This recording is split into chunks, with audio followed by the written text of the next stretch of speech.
There have been a series of tweets from the president, and his first impulse this morning is to tweet again on the politics of this, with a strong sentiment from the president in his get tough sort of way on terrorism. He tweets just a short time ago, "We must stop being politically correct and get down to the business of security for our people. If we don't get smart, it will only get worse." In another tweet, the president says, "Do you notice we are not having a gun debate right now? That's because they use knives and a truck."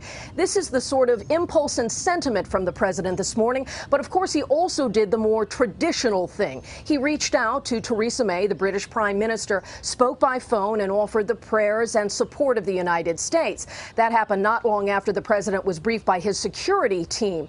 And he did give a traditional sort of broad message where he also tweeted where the president said, "Whatever the United States can do to help out in London and the UK, we will be with you.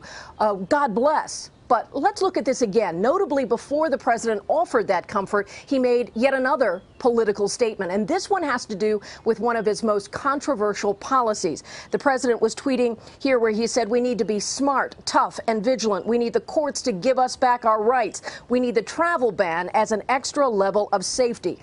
Of course, that travel ban refers to the president's 6-country temporary travel ban affecting majority Muslim nations, and it has been blocked by a series of federal judges.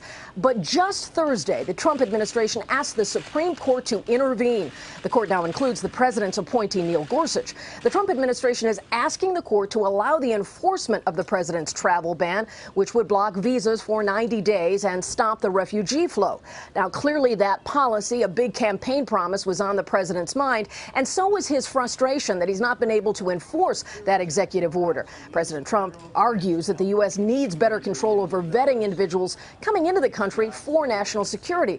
But of course, opponents say it is unconstitutional, a ban aimed at discriminating against Muslims. Even the president using the phrase travel ban could be something lawyers would argue in court. And in addition, President Trump most recently met in person with the Prime Minister of Great Britain to talk about intelligence sharing and to build on their relationship. So from the White House, both support and vigilance, in the words of President Trump, on terror and security. Willie? And all this as we have James Comey now testifying next week in the Senate as well. Kelly O'Donnell at the White House for us this morning. Kelly, thanks. Hello, Today fans. Thanks for checking out our YouTube channel. Subscribe by clicking that button down there and click on any of the videos over here to watch the latest interviews, show highlights, and digital exclusives.